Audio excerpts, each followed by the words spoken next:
नमस्कार, आपका अखबार के YouTube चैनल पर आपका स्वागत है। मैं हूं प्रदीप सिंह। भाजपा की अब कहें पूर्व प्रवक्ता नुपुर शर्मा के खिलाफ जो बीजेपी ने एक्शन लिया, उसके बाद भारत सरकार का जो रवैया रहा, कुछ इस्लामिक देशों, देश के कठमुल्लों और जिहादी तत्वों और जिहादी मानसिकता वाले इंटेलेक्चुअल्स के दबाव में, उससे हिंदू समाज में भारी निराशा, घोर निराशा है। लोगों को लग रहा है कि उनके साथ धोखा हो गया, लोगों को लग रहा है कि उनको अकेला छोड़ दिया गया, लोगों को लग रहा है कि भारत सरकार और भारतीय जनता पार्टी ने इन जिहादी तत्वों के सामने एक तरह से समर्पण कर दिया है।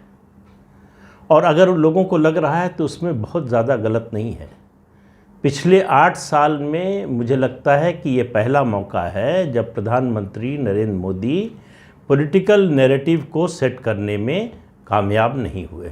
जो इससे संदेश गया है, देखिए, बात केवल इतनी नहीं है कि नुपुर शर्मा को प्रवक्ता पद से हटा दिया गया, उनको पार्टी से निलंबित कर दिया गया। ये बड़ी बात नहीं है, पार्टियों में ये होता रहता है और इससे बहुत छोटी छोटी बातों पर होता रहता है। नुपुर शर्मा की गलती क्या थी, ये उनको बताया जाना चाहिए। पार्टी ने कहा कि हम सब धर्मों का सम्मान करते हैं, किसी धर्म के खिलाफ कुछ नहीं बोलना, कहना चाहते, बिल्कुल ठीक बात। नुपुर शर्मा ने किसी धर्म के खिलाफ कुछ बोला क्या? नुपुर शर्मा ने वही बोला जो कुरान में लिखा हुआ, हदीस में लिखा हुआ है। उन्होंने ये भी चुनौती दी थी कि अगर कोई मुस्लिम विद्वान, इस्लाम का जानकार, कुरान का विशेषज्ञ कह दे कि ये नहीं लिखा है तो वो माफ़ी मांगने को तैयार है। ये एक्शन से पहले की बात है। और दूसरी बात, उन्होंने कहा कि मेरे आराध्य भगवान शिव के बारे में आपत्तिजनक अभद्र टिप्पणियां की गई, उससे आहत होकर मैंने ये बोला। और इसमें अब सवाल ये है कि नुपुर शर्मा की गलती क्या है, ये तो कोई बता नहीं रहा है। इसको मुद्दा बनाया गया कि उन्होंने ईश निंदा की, यानी मोहम्मद साहब के खिलाफ बोला।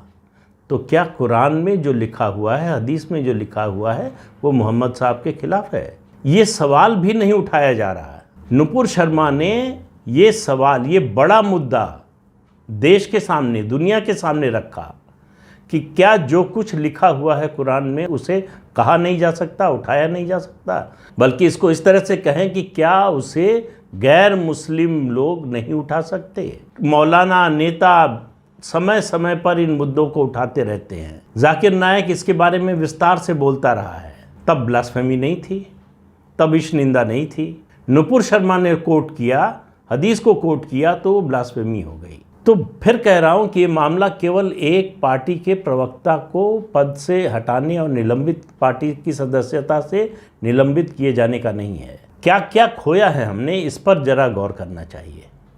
असल में समस्या ये है कि अब पिछले दिनों की बात कर लें, पिछले 8 साल में बल्कि कहें कि भारत का सम्मान दुनिया में बहुत ज़्यादा बढ़ा है, भारत की ताकत बढ़ी है, भारत के प्रति लोगों का नज़रिया बदला है, लोगों में भारत के प्रति और भारत के मौजूदा नेतृत्व के प्रति सम्मान बढ़ा है। पिछले कुछ दिनों में हमारे विदेश मंत्री एस जयशंकर ने जिस तरह से यूरोप और अमेरिका को जवाब दिया, और बहुत ही कड़ी भाषा में जवाब दिया, उससे लोगों में एक गर्व की भावना पैदा हुई कि देश जो है, अब वो पुराना देश नहीं रह गया भारत देश कि जो चुपचाप आलोचना को सुने और चुपचाप बर्दाश्त कर ले।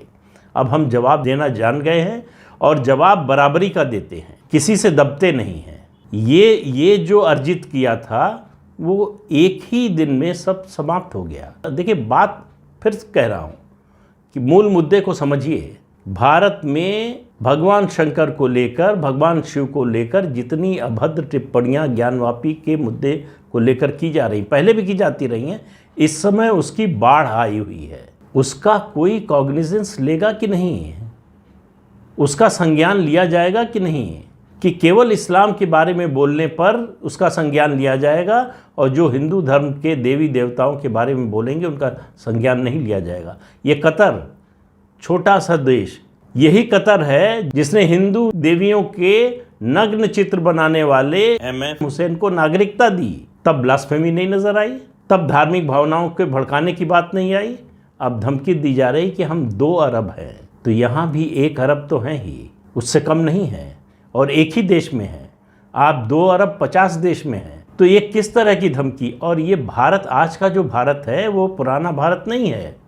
आज हमको खाड़ी के देशों की जितनी ज़रूरत है उससे ज़्यादा उन्हें हमारी ज़रूरत है। ये जो बार बार तर्क दिया जाता है कि खाड़ी के देशों में लाखों भारतीय काम करते हैं, उनके बारे में ऐसा कुछ बोलने से पहले, ऐसे मुद्दे उठाने से पहले सोचना चाहिए उनका क्या होगा। खाड़ी के देशों से हम तेल लेते हैं, ठीक है, हमारी एनर्जी रिक्वायरमेंट है, लेकिन हमारे सामने ऑप्शन भी है, विकल्प भी है। विकल्पहीनता की स्थिति में नहीं है। और हमको अगर तेल खरीदना है तो उनको तेल बेचना है। वो तेल रख कर कंगाल हो जाएंगे, हम तेल खरीद कर कंगाल नहीं होंगे।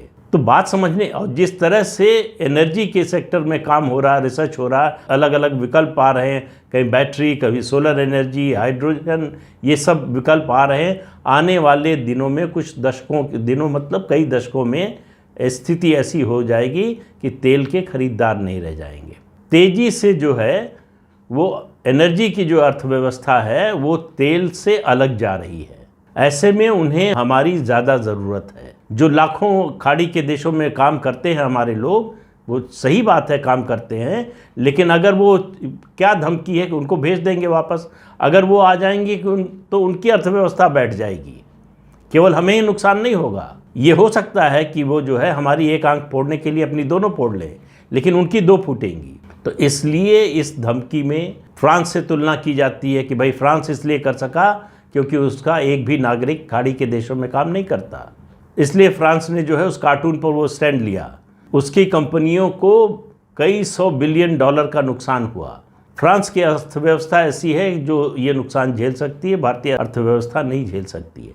लेकिन इन सब के ऊपर एक चीज़ होती है, देश का सम्मान, अपनी संस्कृति के प्रति कमिटमेंट, आस्था। सरकार ने जब कतर, ईरान और दूसरे देशों के में हमारे राजदूत को बुलाया गया, उसके बाद जो कहा, उसकी बजाय कहा जाना चाहिए था कि पहले हमारे देवी देवताओं की ईश निंदा हुई, पहले हमारे धर्म पर हमला हुआ, शिवलिंग को लेकर अभद्र टिप्पणियाँ की गई।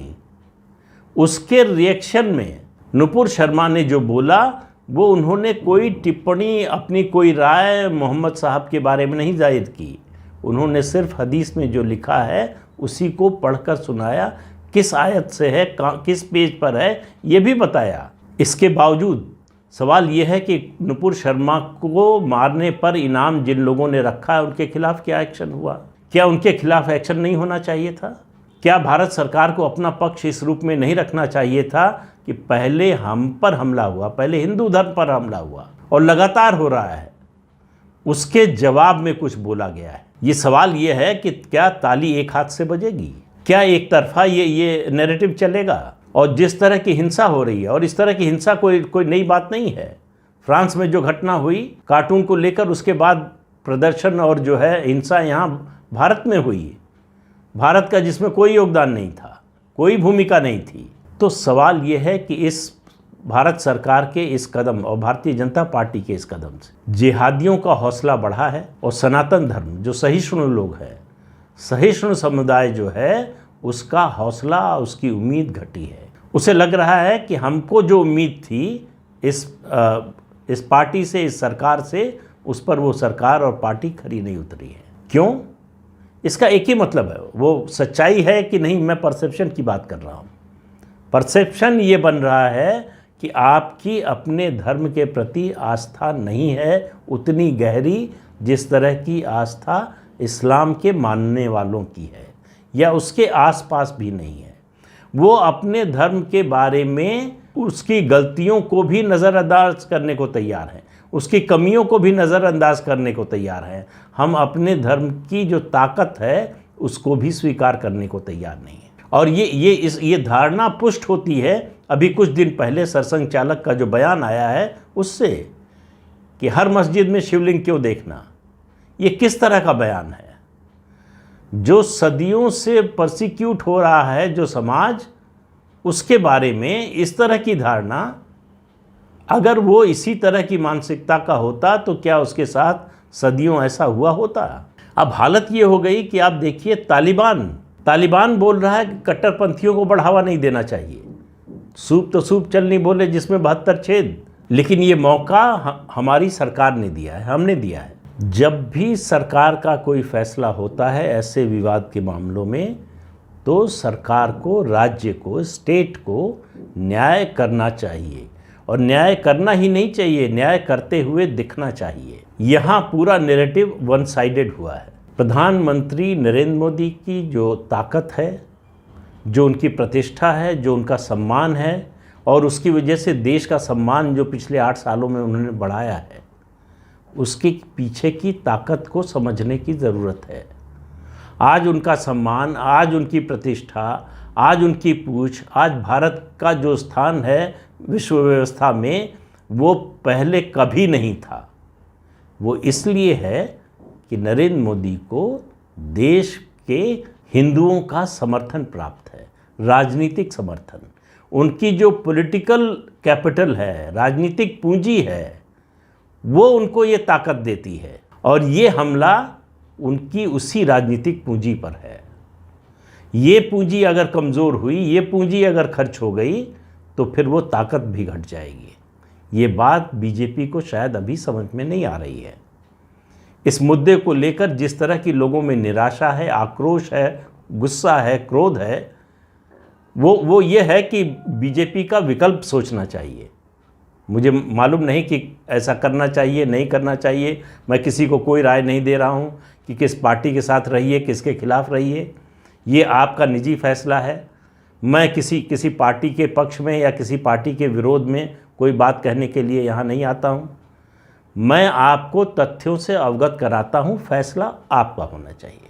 आप तय करें कि आपके लिए क्या अच्छा है और क्या बुरा है, किसका साथ देना अच्छा है, किसका विरोध करना अच्छा है। आप तय करें कि देश के लिए कौन अच्छा है, कौन देश के लिए कौन बुरा है। ये फैसला आपका व्यक्तिगत होना चाहिए, सामूहिक होना चाहिए, लेकिन किसी के कहने पर नहीं होना चाहिए। ये आपके विवेक के आधार पर होना चाहिए। तो सोचिए, ठंडे दिमाग से सोचिए, एक बार नहीं 10 बार सोचिए, उसके बाद फैसला कीजिए। और ये सोचकर फैसला कीजिए कि आपके सामने विकल्प कितने हैं और क्या क्या हैं। जो कुछ हुआ है पिछले 2 दिनों में, मैं मानता हूं कि ये पिछले 8 सालों का सबसे बड़ा सेटबैक है। और सेटबैक में मैं किसी पार्टी, नेता, किसी और सरकार की बात नहीं कर रहा हूं। मैं सनातन धर्म के मानने वालों की बात कर रहा हूं। उनको धक्का लगा है, उनके दिल में चोट पहुंची है। और इसके कोप से अगर बचना है सरकार को, पार्टी को, तो कुछ बड़ा कदम उठाना पड़ेगा जिससे ये भरोसा कायम हो सके। मुझे नहीं मालूम पार्टी, सरकार क्या सोच रही है, क्या करेगी, क्या नहीं करेगी, लेकिन मैं इतना जानता हूं कि लोगों में गुस्सा है और उस गुस्से को शांत नहीं कराया गया तो उसका नुकसान किसे होगा ये बताने की ज़रूरत नहीं है। तो आज के अंक में इतना ही। अगले अंक में फिर मिलेंगे किसी नए मुद्दे के साथ। तब तक के लिए इजाज़त दीजिए। आपसे अनुरोध है कि ये चैनल देखिए, शेयर कीजिए, लाइक कीजिए और सब्सक्राइब ज़रूर कीजिए। नमस्कार।